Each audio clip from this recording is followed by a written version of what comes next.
नमस्कार। आज देश की तमाम फटाफट खबरों में आपका स्वागत है। 26 जनवरी को ट्रैक्टर परेड के दौरान किसान नवरीत की मौत की जांच के लिए दायर याचिका पर दिल्ली हाई कोर्ट में गुरुवार को सुनवाई हुई। जस्टिस योगेश खन्ना की बेंच में इस मामले पर बहस हुई। अदालत ने कहा कि अब 26 फरवरी को इस मामले में अगली सुनवाई होगी। साथ ही हाईकोर्ट ने दिल्ली पुलिस से स्टेटस रिपोर्ट भी मांगी है। कृषि कानूनों के विरोध में गणतंत्र दिवस पर निकाली गई ट्रैक्टर परेड के दौरान ITO पर ट्रैक्टर पलटने से नवरीत सिंह की मौत हो गई थी। शेयर बाजार में गुरुवार को ट्रेडिंग सेशन पूरा दिन उतार चढ़ाव वाला रहा। बाजार खुला तो गिरावट के साथ था, लेकिन शेयरों में जल्द ही तेजी आ गई थी। क्लोजिंग पर BSE सेंसेक्स और NSE निफ्टी दोनों ही बेंचमार्क इंडेक्स हरे निशान पर बंद हुए। निफ्टी लगातार 15,000 के ऊपर बना हुआ है। सेंसेक्स 222 अंक यानी 0.43% को लेकर 51,531 पर बंद हुआ। वहीं निफ्टी भी 0.44% की उछाल लेकर 15,173 पर बंद हुआ। कांग्रेस की महासचिव और उत्तर प्रदेश में पार्टी की प्रभारी प्रियंका गांधी वाड्रा ने गुरुवार को मुनि अमावस्या के अवसर पर प्रयागराज के संगम में डुबकी लगाई।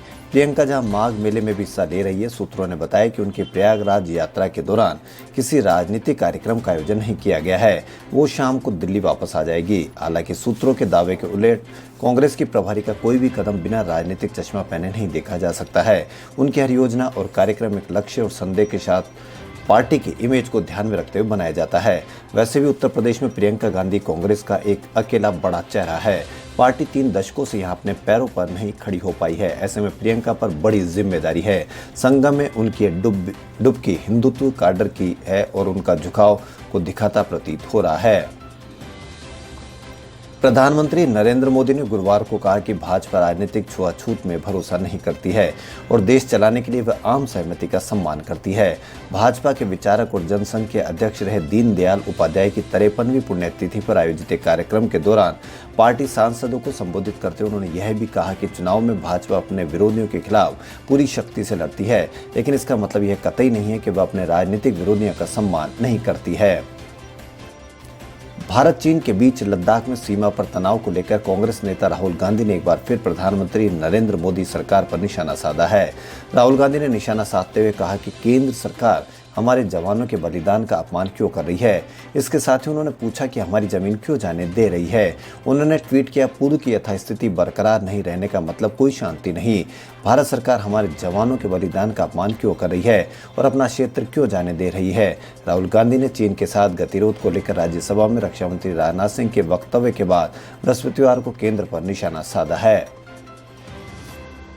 मोटापा, आयु और कोरोना वायरस संक्रमण के स्तर जैसे कारक संक्रमित व्यक्ति के सांस छोड़ते समय निकलने वाले वायरस के कणों की संख्या को प्रभावित करते हैं। एक अध्ययन में बताया गया कि ये कारक तय करते हैं कि संक्रमित व्यक्ति से संक्रमण अत्यधिक तेजी से फैलेगा या नहीं। PNAS पत्रिका में प्रकाशित इस अध्ययन के तहत 194 स्वस्थ लोगों का आकलन किया गया और कोविड-19 से संक्रमित अन्य जानवरों का अध्ययन किया गया। यह अध्ययन करने के वाले विशेषज्ञों के दल में अमेरिका स्थित हार्वर्ड यूनिवर्सिटी के अनुसंधानकर्ता भी शामिल थे।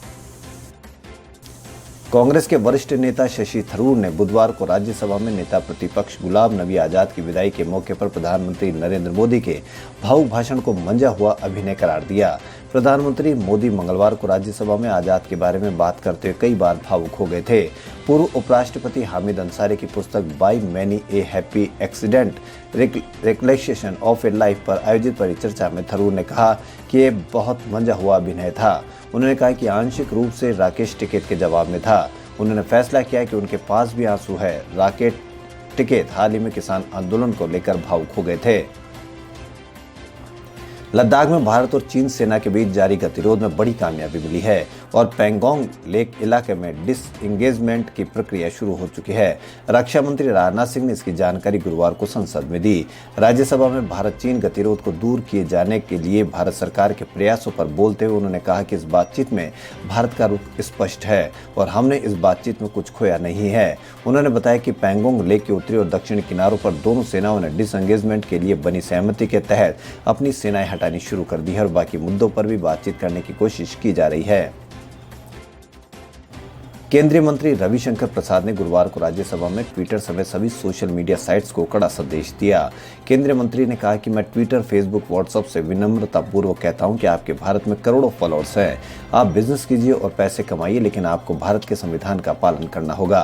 राज्यसभा में सोशल मीडिया का दुरुपयोग पर सूचना प्रौद्योगिकी मंत्री रविशंकर प्रसाद ने राज्यसभा में प्रश्नकाल में कहा, अब ट्रेनों का टिकट बुक करना बहुत आसान होने जा रहा है। आईआरसीटीसी ने यात्रियों की सुविधा को देखते हुए अपनी वेबसाइट को अपग्रेड करने के साथ ही अपना पेमेंट गेटवे भी शुरू कर दिया है। इससे थर्ड पार्टी के पेमेंट गेटवे से निर्भरता खत्म हो जाएगी।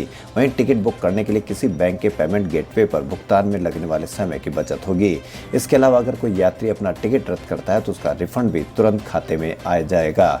आईआरटीसी आई-पे के तहत आईआरटीसी वेबसाइट और मोबाइल ऐप का उपयोग करने वालों को तत्काल पैसे रिफंड करने का एक फीचर शुरू किया गया है। देश की पहली कॉर्पोरेट ट्रेन तेजस एक्सप्रेस एक बार फिर पटरी पर दौड़ने के लिए तैयार है। लखनऊ, नई दिल्ली और अहमदाबाद, मुंबई अपने दोनों रूट्स पर 14 फरवरी से तेजस एक्सप्रेस फिर से शुरू होने जा रही है। यात्रियों की सुविधा को देखते हुए आईआरसीटीसी ने स्टेशन पर ही तेजस एक्सप्रेस के टिकट मुहैया कराने की व्यवस्था भी की है। आईआरसीटीसी के एक वरिष्ठ अधिकारी के मुताबिक तेजस एक्सप्रेस सप्ताह में 4 दिन यानी शुक्रवार, शनिवार, रविवार और सोमवार को चलेगी।